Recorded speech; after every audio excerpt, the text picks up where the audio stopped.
Karena seusia saya, mau kerja yang berat sudah nggak kuat. Mau menganggur di rumah saya nggak senang, sakit. Keahlian apa? Sebarluaskan kepada di dekat-dekatnya, ayo dipimpin. Jangan sampai pengangguran.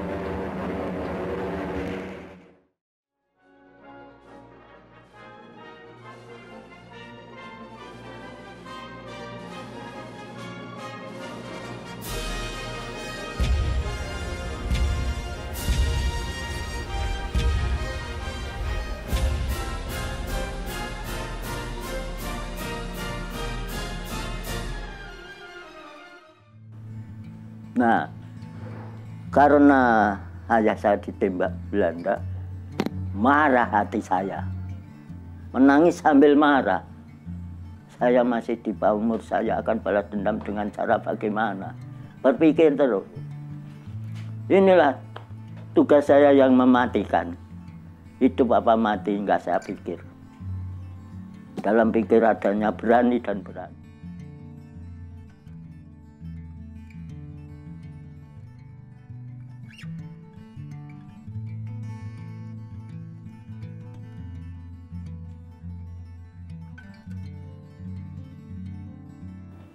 Pada tahun 1942, Perang Dunia Kedua, ini detik-detik akan menuju kemerdekaan. Perang Dunia dulu, 42, Perang Dunia Kedua, Pak Karno itu pergi ke Jepang. Jepang suruh masuk Indonesia untuk menjajah Indonesia. Nah, perlu ditu dengan Belanda pertama. Pak Karno pinter dan tahu kelemahannya Belanda pertama. Kelemahan Belanda pertama itu di tangan Jepang. Jepang suruh masuk Indonesia, perlu didu dengan Belanda pertama. Belanda itu kalau dengan Jepang takutnya bukan main. Gila sama samurainya. Pak Karno kesan kepada si Jepang. Hasil apa saja Indonesia ambilin. Tapi orang saya jangan dibunuh. Itu kesan Pak Karno pada Jepang. Jepang juga bermusuhan sekutu dengan Amerika. Ini detik-detik proklamasi. Kan diurutkan. Jalannya kemerdekaan diurutkan. Jepang bermusuhan dengan Amerika. Sekutu. Jepang dicap juara satu Perang Dunia Kedua oleh Amerika. Yang kedua, Jepang dicap penjahat perang oleh Amerika. Karena apa? Kok dicap penjahat perang? Pasukan Amerika tangkap Jepang, penggal lehernya. Lehernya dikasih perempatan jalan. Ini penghinaan perang. Amerika marah. Negara kuasa dihina, Jepang seperti itu. Nah, karena marah ini dengan si Jepang, pahlawannya dibunuh, kepalanya dikasih perempat jalan. Ini saya lihat filmnya dan ada bukunya. Saya udah melihat filmnya, kalau nggak melihat filmnya saya nggak bisa cerita. Semua sudah kulihat, kualami. Tidak lama kemudian, Amerika ada dua tokoh yang bisa bikin bom atom. Yang satu ukuran besar, yang satu ukuran kecil. Tapi dasarnya sama. Karena Amerika marahnya semakin hari, semakin bulan, semakin tahun menambah marah, muncak, nggak bisa diatasi marahnya. Terpaksa dua bom ini dijatuhkan di pusat perbelanjaan Jepang Hiroshima dan Nagasaki.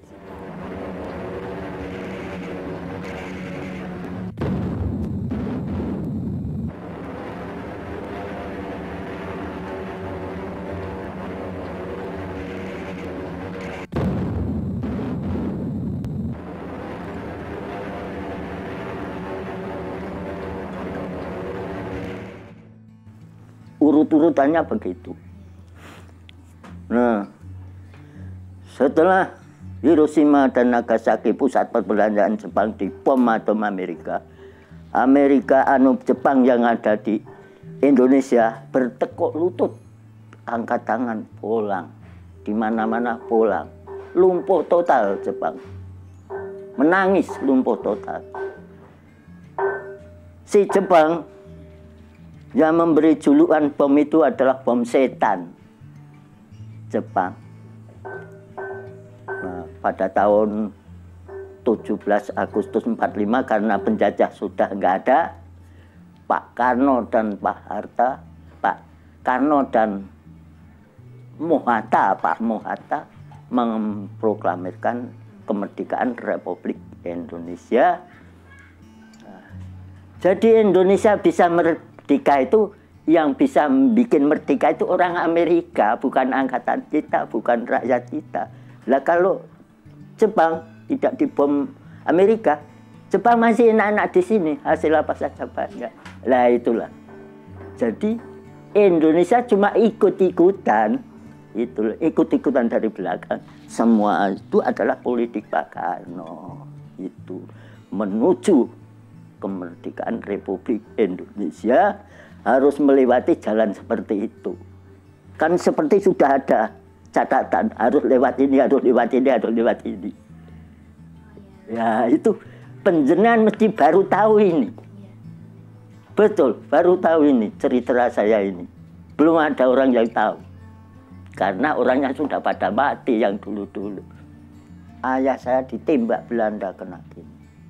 Saya di tangan kanan, adik saya perempuan masih tanda bukti. Adik saya di tangan kiri. Tiba-tiba ada Belanda nyongol dari semak-semak. Memang ayah saya dikejar-kejar, diintip-intip. Karena dicapai juang oleh Belanda.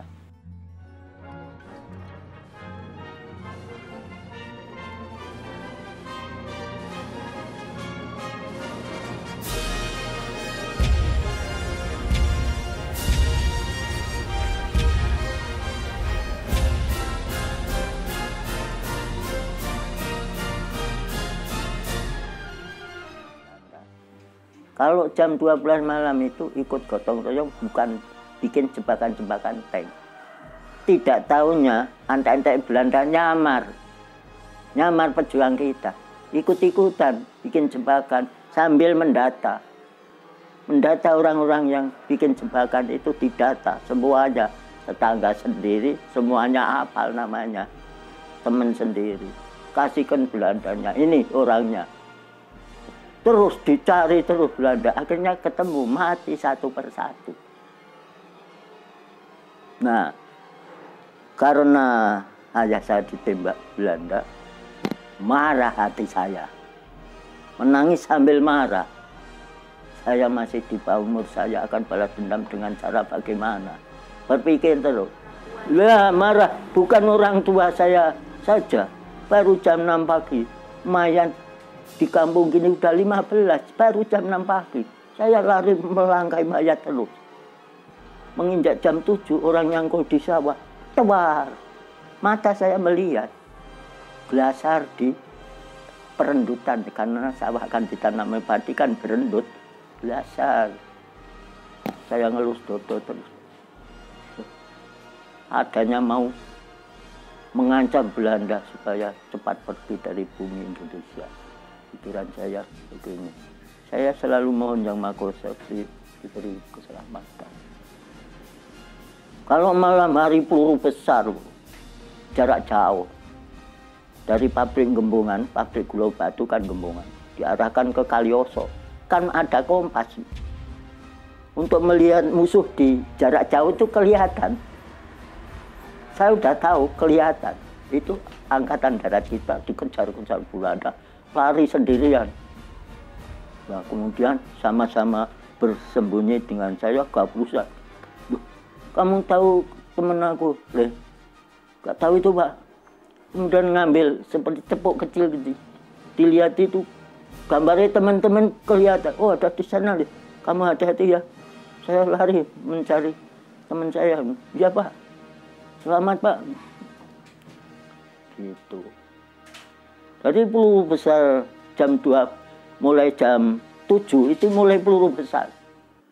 Nah, dari pabrik Gemuan Kartosuro diarahkan ke Kalioso. Angkatan darat kita diperkirakan di sana jarak jauhnya.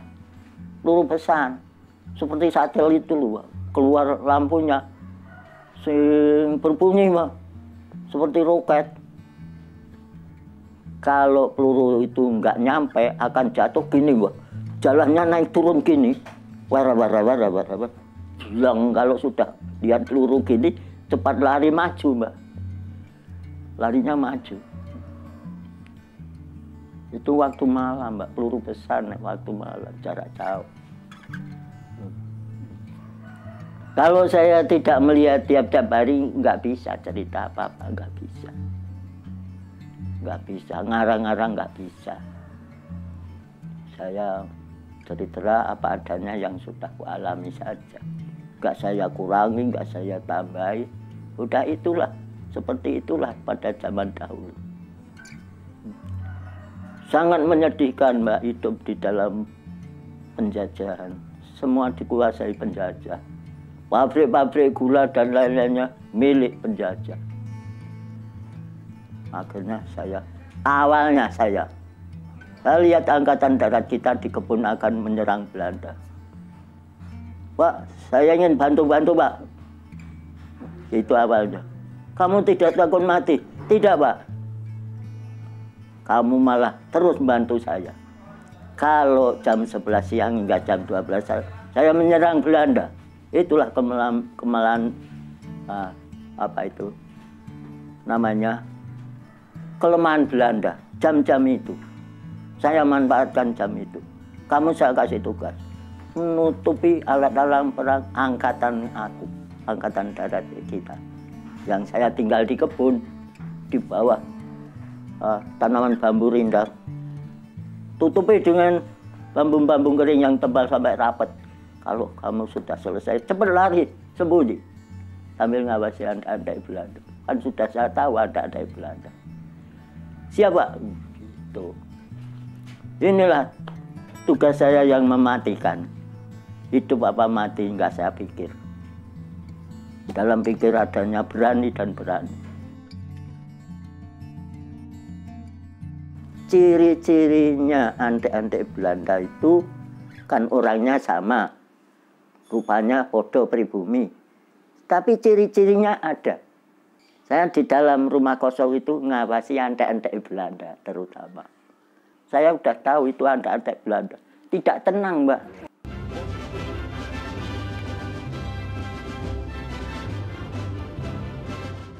Senang sekali lah. Sudah bebas. Sudah merdeka namanya. Nggak ada penjajah. Indonesia, tanah airku.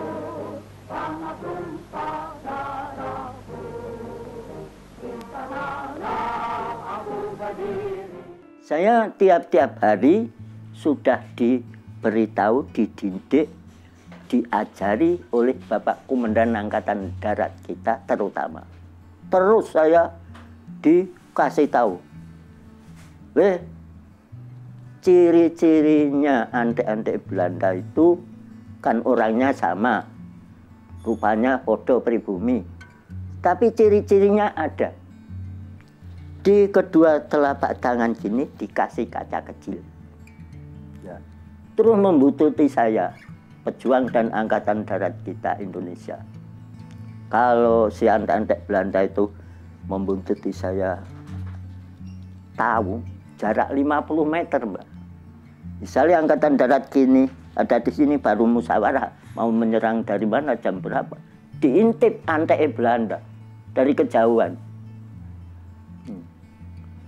Kemudian saya dahului, Mbak.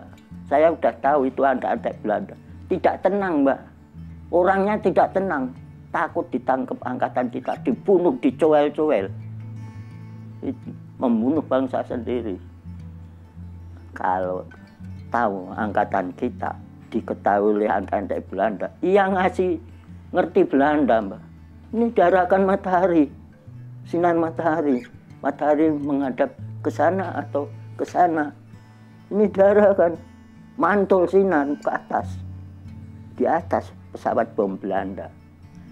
Hanya tugasnya pesawat bom-bom itu hanya mengeker pantulan dari antek-anteknya. Pemberian tahu tempat-tempatnya angkatan kita, pejuang kita. Disitulah sinar. Bahwa di bawah sinar keliling ini 50 meter. Ini banyak angkatan kita, para pejuang yang lainnya musyawarah mau menyerang di mana.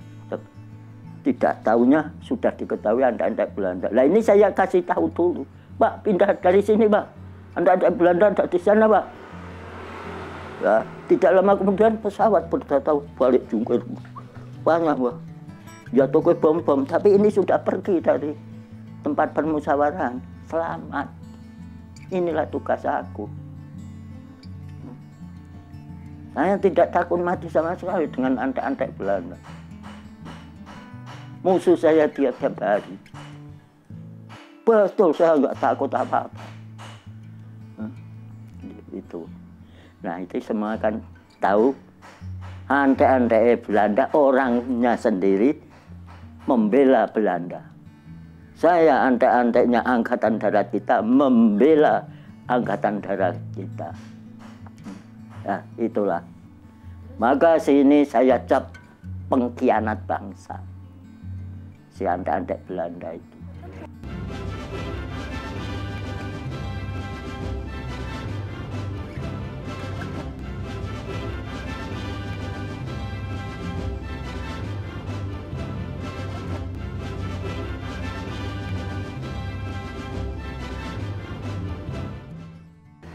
Tapi saya tidak takut mati sama sekali, membuat senang Bapak Komandan Angkatan Darat dan semua anggota-anggota pasukan yang lainnya. Karena saya diberi tugas pengawas musuh. Pada waktu itu belum ada mata-mata Angkatan Darat kita, baru saya yang terbentuk oleh Bapak Komandan. Karena di bawah umur tidak dicurigai musuh, terutama Belanda dan antek-anteknya. Karena saya ditanya terus, kamu tidak takut mati? Peluru Belanda berdesingan seperti air hujan.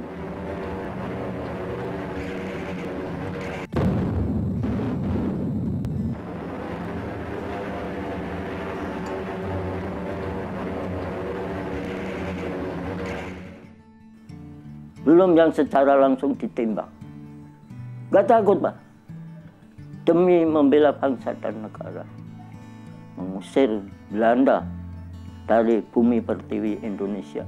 Nenek moyang kita darah membanjiri bumi pertiwi, membela bangsa negara, memusuhi penjajah. Mati rela mati. Gitu. Saya sama sekali tidak takut apa-apa. Berani dan berani. Meskipun berat selalu lapar. 2 hari nggak makan, 20 hari nggak makan. 1 hari ini mepes batang bambu yang kecil, ini nggak makan. Besok pagi mepes lagi karena nggak makan. Pepesan ini saya hitung sudah 20 hari, nggak makan. Nggak makan layaknya orang makan. Nah kalau makan daun mentah-mentah, seperti hewan, seperti binatang. Ku alami.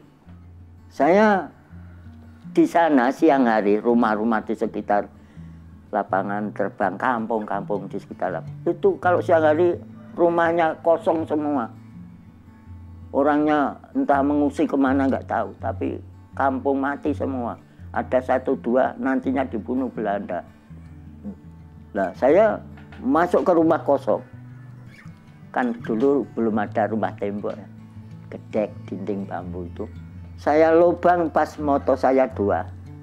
Saya di dalam rumah kosong itu ngawasi antek-antek Belanda terutama. Dia tidak bisa lihat saya bisa lihat. Wah, antek-antek Belanda. Saya lewat pintu belakang, merangkak. Saya nyari tembakan satu.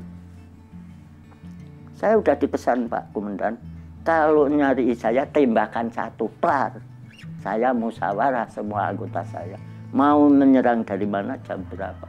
Cari tembakan itu kalau tahu ada. Siap Pak. Jangan sampai mendatangi tembakan dulu gini Pak. Tekduk, tekduk. Ini pasukan Angkatan Darat kita satu ngaco Belanda. Tembakan ini didatangi tank-tank Belanda, Bu. Seperti di TV-TV itu, TV perang itu, film perang. Belanda di sini, depan tank, belakang tank, samping tank. Nah, persis itu loh.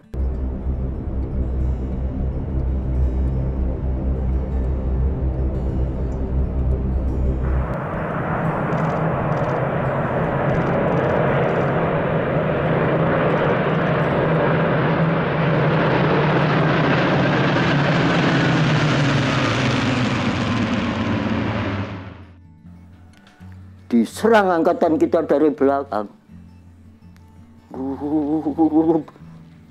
Lari cepat. Itu namanya gerilya dulu. Gerilya itu menyerang menghilang itu gerilya. Karena kalah senjata. Situ basoka ada, peluru besar-besar dari tank. Kalah angkatan kita. Bisanya ngelawan yaitu dengan gerilya. Gitu. Kalau saya itu mau ngambil bedil-bedil Belanda yang mati ditembak angkatan kita itu banyak, Pak. Tapi saya guna apa? Nanti saya kebunuh malah. Saya selalu berpikir, selalu saya ingat-ingat petuah-petuah, petunjuk-petunjuk dari Pak Komandan. Harus saya ingat-ingat demi keselamatan saya sendiri. Itu yang saya ingat sampai sekarang, tidak bisa lupa. Kata-kata Pak Komandan itu menancap di hati dan pikiran saya. Itu saya menjalankan tugas dengan semangat, sangat semangat, meskipun perut lapar tiap hari. Enggak, saya pikir perut lapar daun banyak. Yang paling banget tidak saya lupakan hingga sekarang itu kata-kata Pak Komandan. Itu enggak melekat di hati hingga sampai sekarang. Saya diberi tugas sebagai pengawas musuh. Kedua, saya disuruh nyamar-nyamar anak tidak normal. Kamu luar biasa, Le. Tidak takut mati. Aku bantu terus. Kalau aku menyerang Belanda yang jaga gudang senjata, kamu siap siaga. Jaga angkatan alat perang angkatan kita. Tutupi dengan rapat, kalau cepat sembunyi. Inilah yang tidak bisa saya lupakan hingga sekarang. Nyawa pantangannya. Kalau saya nutupi alat perang kita, ketahuan antai-antai Belanda, saya dibunuh. Maka sudah saya katakan, hidup di zaman penjajah Belanda pertama, Jepang, saya seperti orang tidak hidup. Nggak ada yang dimakan. Makan seperti binatang, kambing. Makan daun mentah-mentah itu apa makanan? Dalam pikiran saya, karena sudah nggak ada penjajah lagi, hatinya senang dan senang sekali lah, sudah bebas, sudah merdeka namanya, nggak ada penjajah. Indonesia tanah airku, tanah tumpah darahku, di sanalah aku berdiri, jadi pandu hidupku. Indonesia kebangsaanku, bangsa dan tanah airku, marilah kita berseru, Indonesia bersatu. Hiduplah tanahku, hiduplah negeriku, bangsaku, rakyatku semuanya. Bangunlah jiwanya, bangunlah padanya, untuk Indonesia Raya.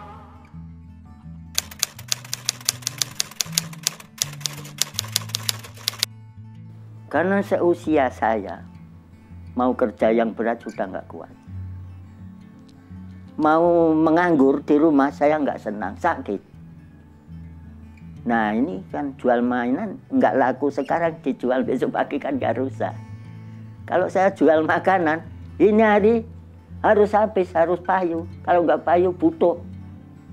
Udah rusak, nggak bisa dijual lagi besok. Habis modal lama-lama, modal pinjaman berbunga. Nah, bang pelecet apalagi. Kene rung itu joyak-oyak setorane. Susah. Nah, mainan saya bikin sendiri, Mbak.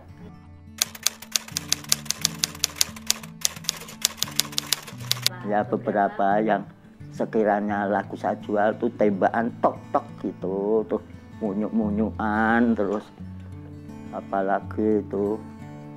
Ya kreatifan itu bikin saya semua.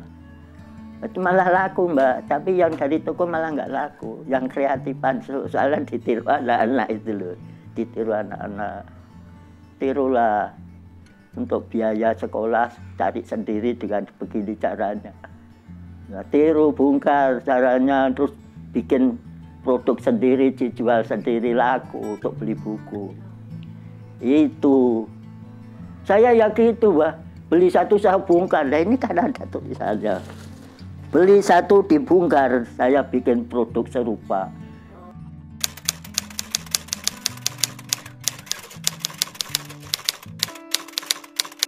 Harus generasi sekarang harus bagaimana caranya membela bangsa dan negara, terutama di bidang bisnis. Sekarang sangat dibutuhkan. Mbak punya keahlian apa? Sebarluaskan kepada di dekat-dekatnya. Ayo, dipimpin. Jangan sampai pengangguran. Itu sangat penting, Mbak. Pimpin. Mbak sebagai pimpinan. Ngajarin jahit. Yang belum bisa jahit sendiri, dapat ambil di perusahaan sana, bisa untuk beli beras. Sekarang gini caranya.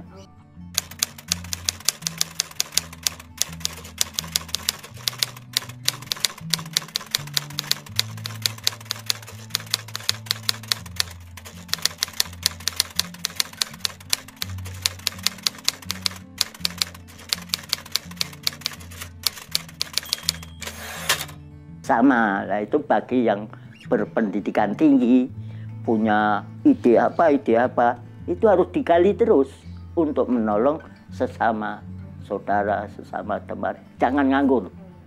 Ayo tingkatkan kecerdasan, keahlian untuk supaya tidak hidup sengsara. Zaman ini sekarang harus maju.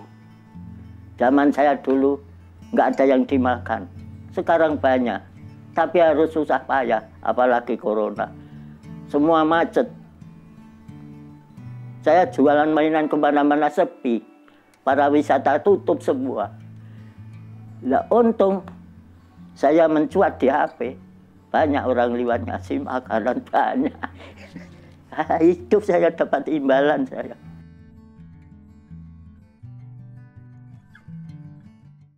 Terima kasih sudah nonton. Jangan lupa like, subscribe, dan share ya.